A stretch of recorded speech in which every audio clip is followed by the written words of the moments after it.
Hasta la segunda mitad del siglo XVIII, el estilo que primó fue el clasicismo. A partir de este momento se dará un giro radical en la historia de la pintura. Lo habitual era el que los artistas se expusieran en el salón oficial.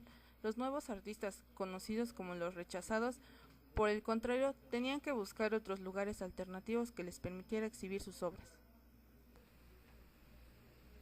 A partir de este momento, las exposiciones se irán sucediendo progresivamente en el tiempo y con sedes diferentes. Al esplendor del estilo le sucederá el declive, ya que se verá desbordado por la aparición de otras preocupaciones y presupuestos diferentes. Así surgirán varios estilos diferentes que se engloban bajo el nombre genérico de neoimpresionismo. Origen del término impresionismo.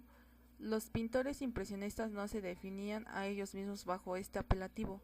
El término les fue impuesto de modo peyorativo por el crítico Louis Leroy. Al ver la obra de Monet Impresión Atardecero, impresión Sol Naciente pintada en 1872 y expuesta en la exposición del 74. Cambios y características. El objetivo principal es sustituir el ideal dominante de belleza por el nuevo de libertad. Impacto del ferrocarril. Por vez primera se experimentó el concepto de velocidad. La retina captada, así una realidad distorsionada. Impacto de la fotografía. La fotografía demostró que lo que determina la visión es el color y no el dibujo. Con ello se rompen planteamientos clasicistas anteriores.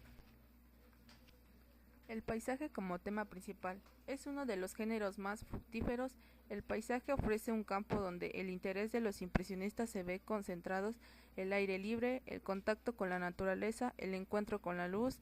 Esta se verá modificada con el paso del tiempo y los matices colorísticos irán cambiando a medida que avanza el día.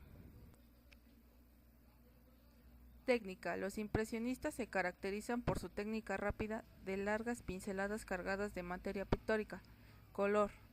Es significativo el que los impresionistas eliminen de su paleta el color negro. Lo hacen porque observan que las sombras nunca son negras, sino coloreadas. Ausencia de perspectiva. Los impresionistas abolen el concepto de la perspectiva euclidiana que había regido el concepto de la pintura hasta entonces. Es por ello que desaparece el primitivo punto de fuga.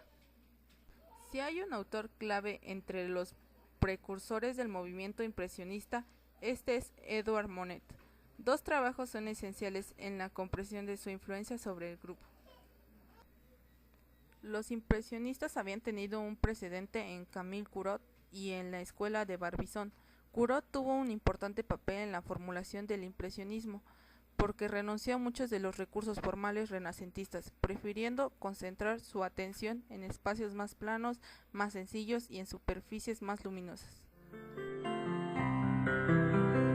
El día 15 de abril de 1874, en el señorial París de Napoleón III, un grupo autodenominado Sociedad Anónima Cooperativa de Artistas, Pintores, Escultores, Grabadores, etc., expuso por primera vez sus obras al juicio del público y la crítica. Y el veredicto fue el esperado, un fracaso.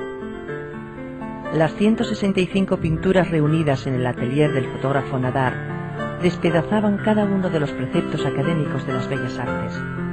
No presentaban perspectiva de ningún tipo y ni tan siquiera figuras de contornos definidos. Eran una escandalosa aglomeración de manchas de colores. Un crítico de la revista Le Charivari, haciendo mofa del cuadro Impresión Sol Naciente de Monet, no dudó en tildar a este movimiento de impresionista. La hasta entonces llamada pandilla de la calle Batignolles acababa de entrar en la historia.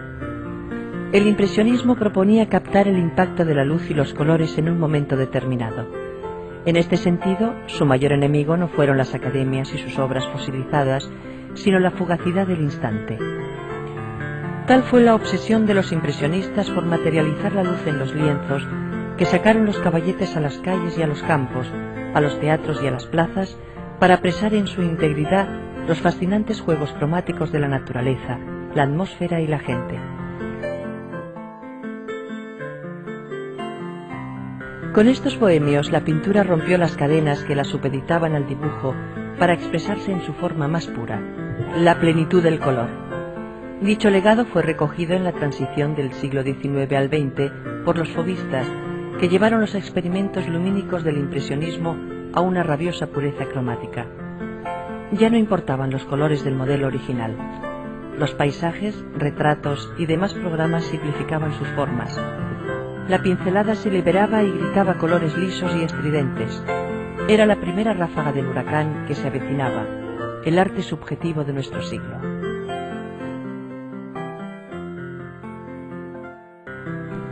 El debut del impresionismo en la exposición extraoficial de 1874 no fue un fenómeno espontáneo, sino la culminación de un largo empeño por materializar la luz en los cuadros, por alcanzar la victoria pictórica del color sobre el dibujo.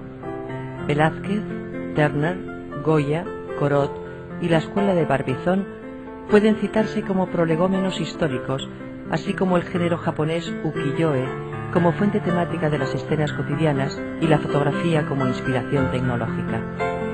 Pero sin duda el hombre que permitió atisbar por primera vez una tele impresionista fue Edouard Manet, con sus escandalosos desnudos que iban abandonando de a poco los patrones del realismo.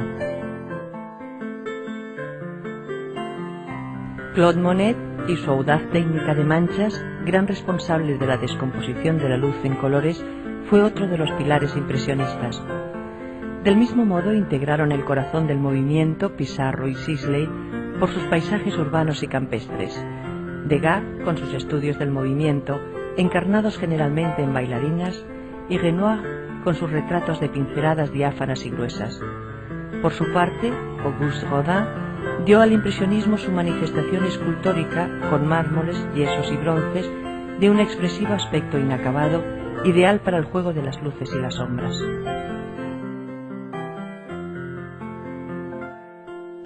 Un segundo aluvión de pintores vino a rematar la revolución antiacadémica empezada por sus innovadores contemporáneos. Tildados de postimpresionistas, los inclasificables Van Gogh, Gauguin y Cézanne liberaban al arte de sus últimos condicionamientos estéticos y, dotándolo de una intrépida subjetividad, lo arrojaban a las puertas del siglo XX. Matisse, Derain, Vlaminck, Marquet y Dufy recogieron el testigo, al que la crítica bautizó como fauvismo. Su ramalazo de colores puros, su estridente contraste de gamas y su desdén por la pulcritud de las líneas estaban inaugurando el furor de las vanguardias. Corrían los primeros años de 1900.